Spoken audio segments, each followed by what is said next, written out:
ആരാ പറയുന്ന ഈ ചരിത്രമുള്ള ആൾ. അപ്പം നമുക്ക് ബി ജെ പി ഒഴിച്ചുള്ള ഏതൊരു സംഘടനയുടെയും സാംസ്കാരിക വേദി നമ്മൾ പോകും. അത് പോകാൻ തീരുമാനമുള്ളതാണ്. എല്ലാവരും പോകാറുണ്ട്. ശശി തരൂരിനെ പാർട്ടിയുടെ സംസ്ഥാന സമ്മേളനത്തിൻ്റെ ഒരു സെമിനാറിൽ കൊല്ലത്ത് വിളിച്ചു വരുത്തിയില്ലേ? ഇപ്പോൾ ബീഹാറിൽ നടന്ന രാഹുൽ ഗാന്ധിയുടെ ജാഥയിൽ ബേബിയല്ലേ പോയി പ്രസംഗിച്ചത്? അത് പൊളിറ്റിക്കൽ പ്ലാറ്റ്ഫോറമാണ്. ഞാൻ പോയതൊന്നും പൊളിറ്റിക്കൽ പ്ലാറ്റ്ഫോറമല്ല, സംസ്കാരവും രാഷ്ട്രീയവും എന്ന ചർച്ച. ശ്രീനാരായണ ഗുരുവും ഗാന്ധിജിയും കൂടെ കൂടിക്കാഴ്ച, ഈ രണ്ടെണ്ണത്തിനാണ് പോയത്. ഇതൊക്കെ നമുക്ക് പോകാവുന്നതാണ് എന്നറിയാമായിരുന്നിട്ടും അതിനെ വിമർശിക്കുകയല്ല, മോശമായ ഭാഷയിൽ.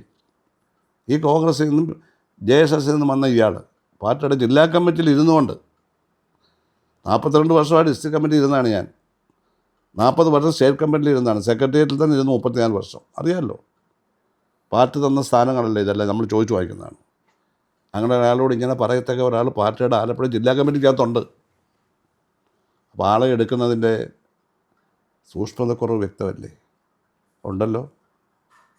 അല്ല, ഇയാളെങ്ങനെ? ഞാൻ ഇപ്പോൾ ബ്രാഞ്ച് കമ്മിറ്റിയിലാണ്, അയാൾ DC-യിലാണ്. അതായിക്കോട്ടെ, നമ്മളൊരു മാനദണ്ഡത്തിൻ്റെ പേരിൽ മാറിക്കൊടുത്താൽ. പക്ഷേ ഇങ്ങനെ പറഞ്ഞിട്ട് അയാളുടെ പേരിൽ അവിടുത്തെ ജില്ലാ സെക്രട്ടറി അനങ്ങുന്നില്ലല്ലോ.